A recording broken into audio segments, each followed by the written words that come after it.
It's 10 p.m. in Banjul, and from our studios on MDI Road, this is the News Force, the headlines. Gambians describe President Jammeh Babli Mansa as a compassionate leader after pardoning 85 prisoners serving various jail terms. Residents of Una Village in the Combo North rehabilitate a strategic route in a bid to minimize traffic hurdles usually experienced at the peak of the rainy season. Much to the delight of the cash-strapped government, Greece voted no in a decisive referendum. And getting closer to signing a nuclear deal, yet sticking issues remain as world powers struggle to strike a comprehensive and acceptable agreement. These and other stories coming ahead this half hour. I am Momodou Njai.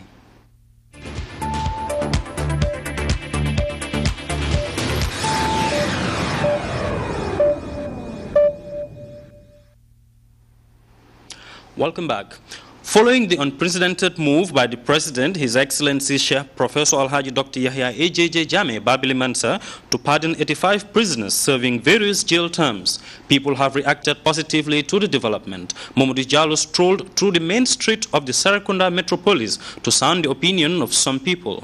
As we hear in this report, people express happiness with the President, hailing him as a compassionate leader.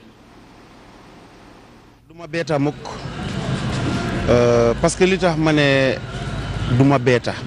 not surprised because he's a very religious and good person. He is compassionate, loves humanity and preaches unity. The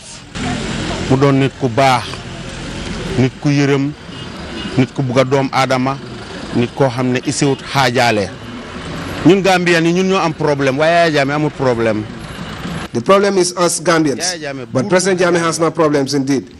He's a leader who always wants the best for his country and people without exception. He has pardoned 85 people, but could have left more. Gambians should be proud of him. He has all the good qualities of a leader, and these qualities have always been part of him. Let's pray for him to stay longer so that we can have more. 85 I wish those pardoned to return happily to their families and pray that next year he pardons more prisoners. Benen at yanna balal lu upp 85 lolu moy yurmende julit bo amé yurmende. This is how a compassionate Muslim should behave. A compassionate Muslim should have mercy on humanity. What President Jammeh did shows that he's a real Muslim, and it is very good and commendable. People should emulate the President's gesture because it is good for Muslims and society. Let us unite as Gambians and work together to complement our President's efforts. This is a lesson for us all, and we should follow it.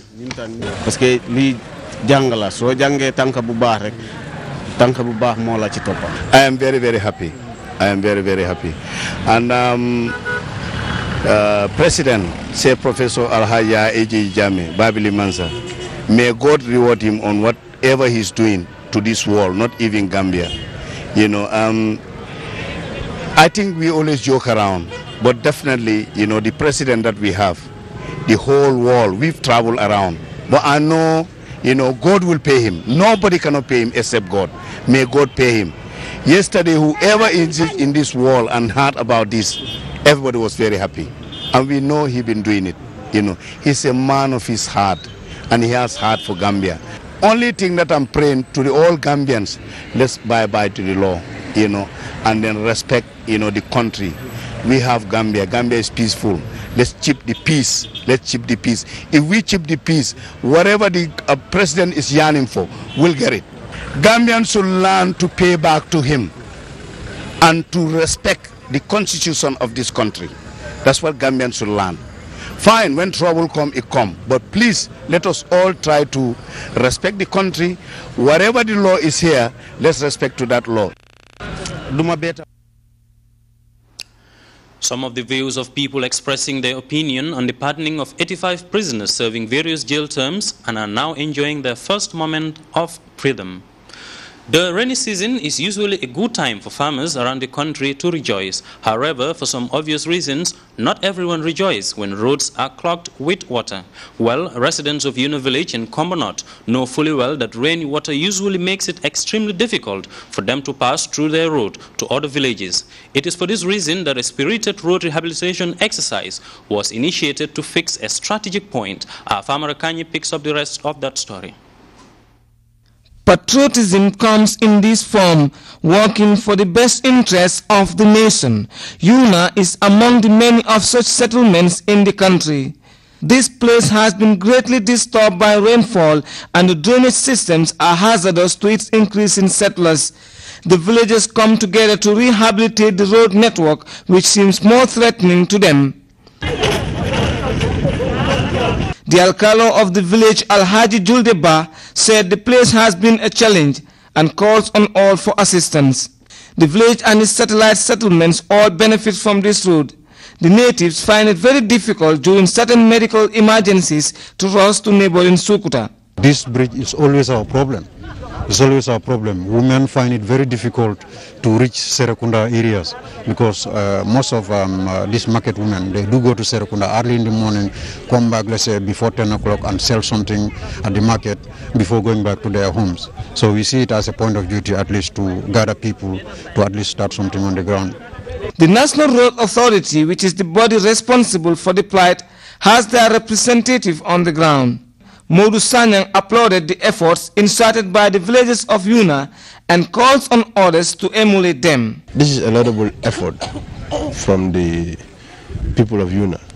I mean, because when you look at it, they are taking ownership of what they have. This road is a feeder road, and it's an important feeder road. Looking at the amount of traffic that flows here, looking at the amount of people that lives in Una and the surrounding. You cannot leave all this in the hands of government or in the hands of the president. This work, we are all stakeholders. So if you are living in a place and you have, a stock culvert like that, it's important for you to clean your culvert. It doesn't necessarily have to be a corrective, maintenance all the time. It has to be routine. The people of Una calls on the intervention of government and philanthropists to achieve their dream of having a good road network that will link them to urban townships. For GRTS News, I am Famarakani. A total of 4,444 bags of fertilizer have been handed over to the farming communities of Central and Upper River regions, respectively by the Secretary General and Head of the Civil Service and Minister responsible for Presidential Affairs, Honorable Lamin Nyabali, on behalf of the Gambian leader. These massive interventions comes barely a week after the Gambian leader made a similar gesture to the people of North Bank region. Babukar Kamara has more on those presentations held in the Central and Upper River regions. It is the annual Ramadan gift of President Jammeh usually presented in sugar consignment to the Muslim community. And this year that approach is seemingly complemented with the donation of a fertilizer consignment, intensifying his call for food self-sufficiency. That message was delivered by Secretary General Nyabali to the people of both Central and Upper River regions on behalf of the Gambian leader. It was started with the North Bank region. We recall at the State House ground, the same quantity was given to the North Bank region. From North Bank, he asked us to come and deliver same to URR and CRR. And we are here to deliver this assistance to CRR as well as URR. His response has been spontaneous to the needs of Gambians, which was highlighted by both governors of Central and Upper River region, Alhaji Omar Khan and Omar Sompo Sise respectively, as they received the fertilizer consignment. Praises of the Gambian leaders' benevolence came from chiefs of the respective regions. And as for the women and youth representatives, the moment was that of gratitude and relief, considering their appeals earlier made to President Jammeh to reconsider the high market cost of fertilizer at the time. When we were on our tour, so many farmers, particularly women, did tell the president that the cost of fertilizer for some was expensive. You recall one of the speakers in the Washington meeting did say so.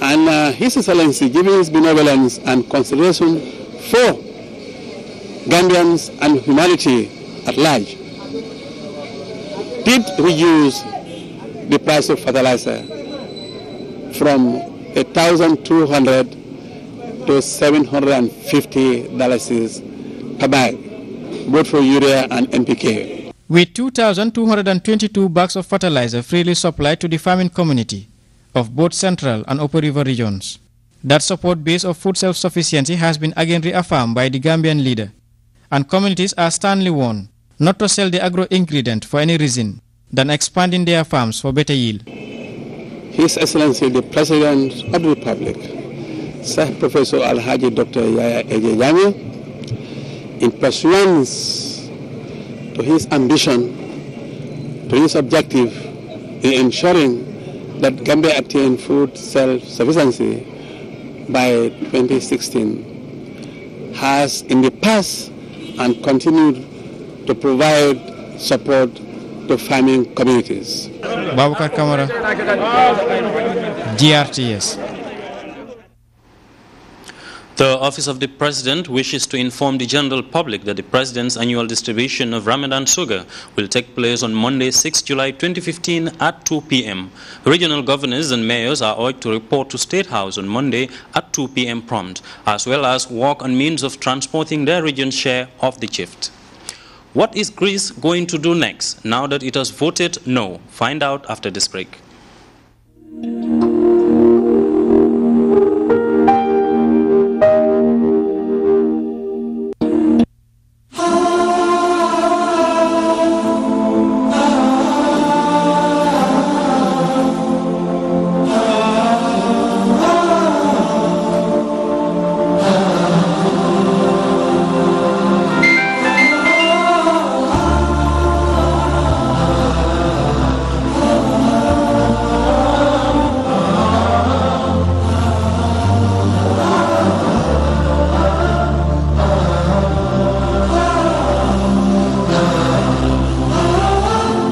Once again, the holy month of Ramadan is upon us.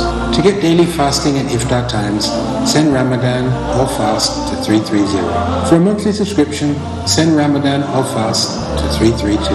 For daily prayer alerts, send prayer or salah to 330. For a monthly subscription, send prayer or salah to 331. QSA wishes you a blessed and successful Ramadan. QSA, Sunni Boss, the Gambia's Quality Network.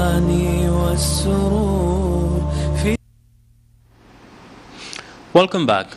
The Greeks have voted overwhelmingly for a no vote, which could potentially send Athens out of the Eurozone. This result means the Prime Minister has got what he wanted. As we hear in this report, the Portuguese have been watching and waiting from a distance. These protesters in Lisbon want to send a message to Greece. They're opposed to austerity. And that's even though Portugal's own economic recovery was spurred by austerity.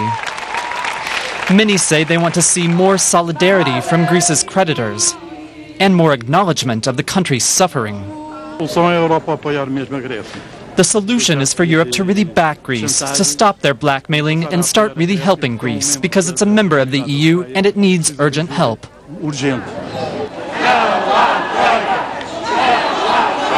No more Troika, they shout, opposition to the trio of lenders. Portugal itself got a nearly €80 billion bailout in 2011. The country has since exited the loan program and now has a modest growth forecast this year. But getting aid meant making reforms, cuts to salaries and social services alongside tax increases. Opponents urge Greece not to do the same. I'm here to show solidarity with the Greek people for having the courage that we didn't have. I had hoped we would, but maybe we'll never have it. As Greece votes, Europe watches. If it leaves the Eurozone, there's a chance the financial fallout could affect Portugal's fragile recovery. A nuclear deal is expected to be finalized on Tuesday. However, there are some sticking issues yet to be resolved as world powers struggle to strike a comprehensive and acceptable agreement. We have details in this update by CNN's senior international correspondent, Attica Schubert. Negotiations are at a critical stage and they're ongoing, but he said a lot of hard choices have to be made quickly in order for there to be a deal this week. Take a listen to what he said earlier. But I've said from the moment I became involved in this, we want a good agreement, only a good agreement. and we're not going to shave anywhere at the margins in order just to get an agreement.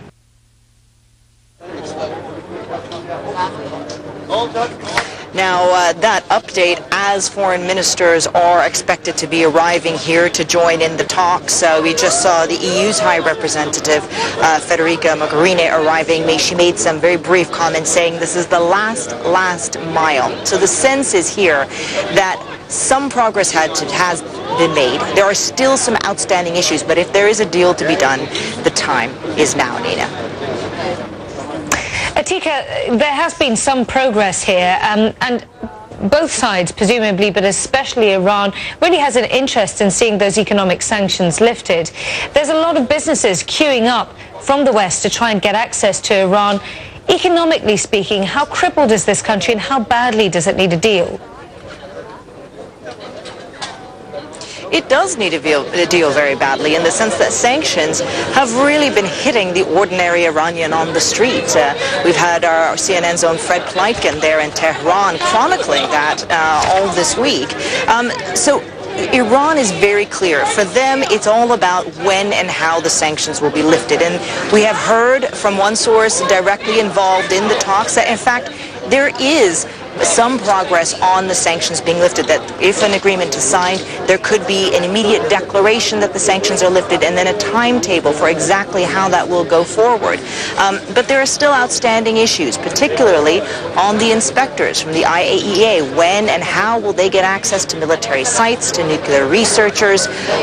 We've also seen a little bit of progress from the IAEA itself. Yukiya Amano came out and told the press that there could be a report on those possible military dimensions of Iran's previous program. That is a critical component of an agreement if it happens. So we are seeing the incremental steps, but these again are the critical stages, and we may not get many details because they really, as Kerry pointed out in his what was essentially an update, they really need to be held in private, quietly, with as little speculation as possible.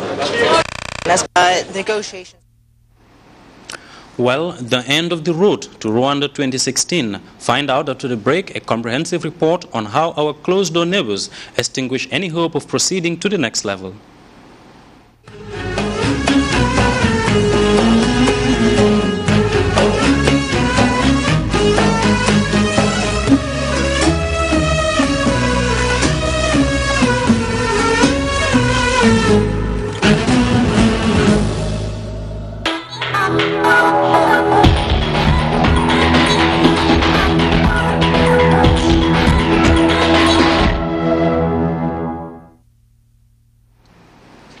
Welcome back. It is the end of the road for the Gambia local-based side after the team failed in its attempt to overturn a 3-1 deficit against close-door neighbors Senegal. Peter Bonny Johnson's side conceded an early goal which all but extinguished any hopes of a remarkable comeback to deny the Teranga Lions of Senegal a place in the 2016 CHAN Championship in Rwanda. Babakar Senghor tells us more.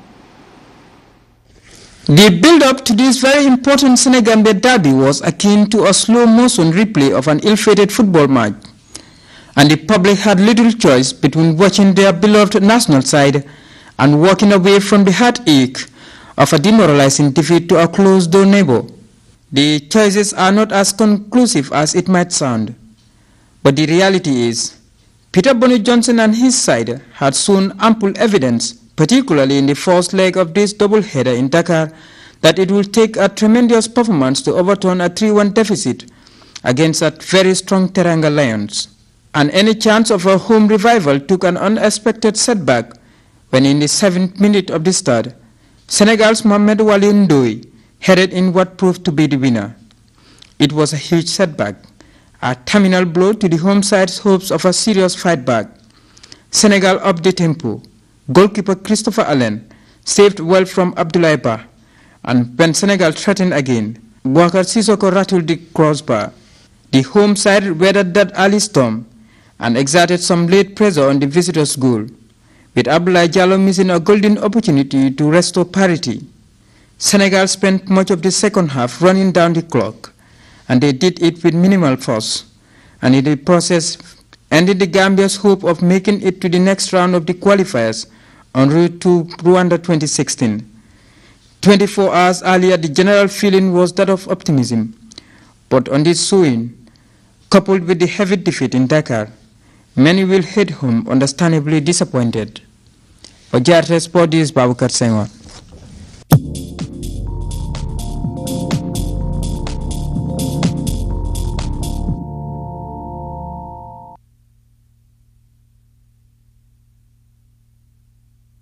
Office.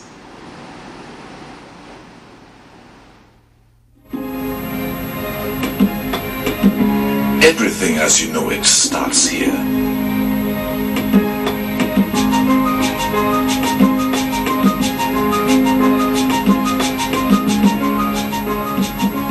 That simple promise of a harvest after planting is nature's service to the community that you and I are a part of. We carry on bonding and sharing because the feeling to serve is mutual. But that promise between us, the sun and the land, is what gives us the hope to carry on. And as it was in the beginning, we started with a belief to serve.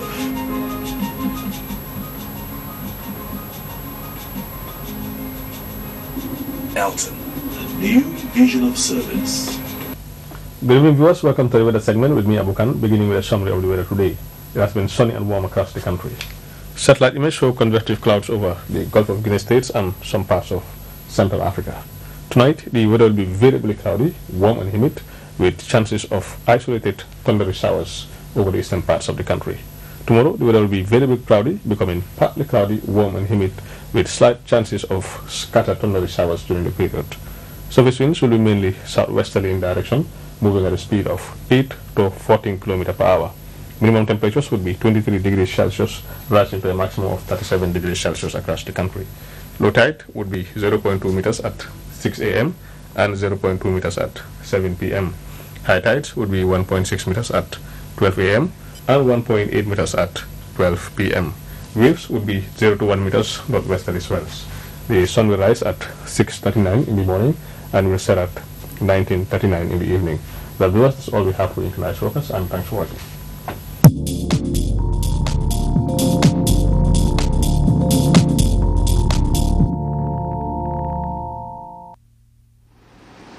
And before we take leave of you, a recap of the day's main stories. Gambians have described President Jammeh Babli Mansa as a compassionate leader after pardoning 85 prisoners serving various jail terms. Residents of Una Village in the Combo North have been rehabilitating a strategic route in a bid to prevent major glitches relating to the free movement of goods and services usually experienced at the peak of the rainy season. Much to the delight of the cash-strapped government, Greece have voted no in a decisive referendum. And getting closer to signing a nuclear deal, yet sticking issues remain as world powers struggle to set up a comprehensive and acceptable agreement. Well, that was all in this edition of the News at 10. Thanks for the pleasure of your company. Do stay with GRTS and enjoy the rest of our interesting programs. Bye-bye.